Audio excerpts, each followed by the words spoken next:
While it is exciting to see new sights, to hear a different language and to eat different foods in a foreign country, sometimes the sudden change can make people uncomfortable.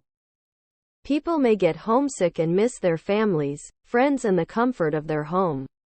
This is known as culture shock. When you first arrive in a new country, there is a lot to do and see. And it all seems very exciting. After a few weeks or months, however, people often begin to miss their old home. There may be many difficulties that they don't know how to deal with. As a result, they may start to spend time only with others from their own country, or refuse to eat the food from the new country. Sometimes, all they want to do is to complain about how bad things are. And they begin to dislike the country and the people there. This is a difficult time, but such feelings are a natural part of getting used to a new country. Sometimes culture shock becomes serious and turns into a real sickness such as depression. A depressed person might have trouble sleeping or might sleep all the time and have no energy. They might stop eating and lose weight, or eat too much and gain weight. People suffering from depression might even think about killing themselves. If this happens, it is time for them to see a doctor. Feeling sad and homesick is very common, but wishing to be dead is very serious. Most universities have international student offices and health centers on campus, with trained staff who can help students to get over these bad times. People shouldn't be afraid to go to talk to someone about their problems. Sometimes a friendly chat is all that is needed to help. Considerable attention has been paid to the size or relative size of the human brain.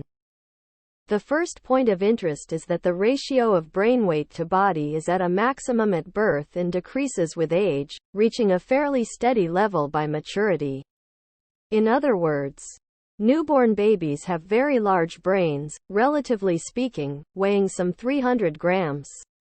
This is roughly the size of the brain of an adult male chimpanzee. Children and their brains continue to grow for many years, gradually increasing their ability to learn and remember. There have been suggestions that the growth of the brains of children is not steady, but occurs suddenly. Each period of rapid growth being associated with a particularly important developmental or intellectual stage. These stages could be the ability to reason abstractly, to talk, or even to do arithmetic. The idea of sudden brain growth is still around, but has not attracted much enthusiasm. Some research has shown differences in the relative sizes of the brains of males and females of the same age. But so far no great differences have been found between people of the same age but of different ethnic groups. Obviously, the brain of a small Japanese teenager is very much smaller than that of a giant Russian boy. But when brain size is adjusted for size or weight of the body, there does not seem to be great advantage for either with respect to intelligence. Moreover, in measuring intelligence one has, of course, to take into account the effects of education and cultural background. Individual brain sizes, particularly of famous people, have also attracted attention, but with very few real results.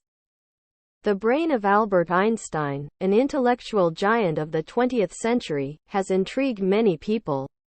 It is said to have been relatively large, and parts of it, lovingly preserved by an admirer, were recently discovered in the USA. It was suggested that his genius might have been due to the size or number of brain cells. However, on closer examination, there was actually very little difference between the brain cells of Einstein and those of other people.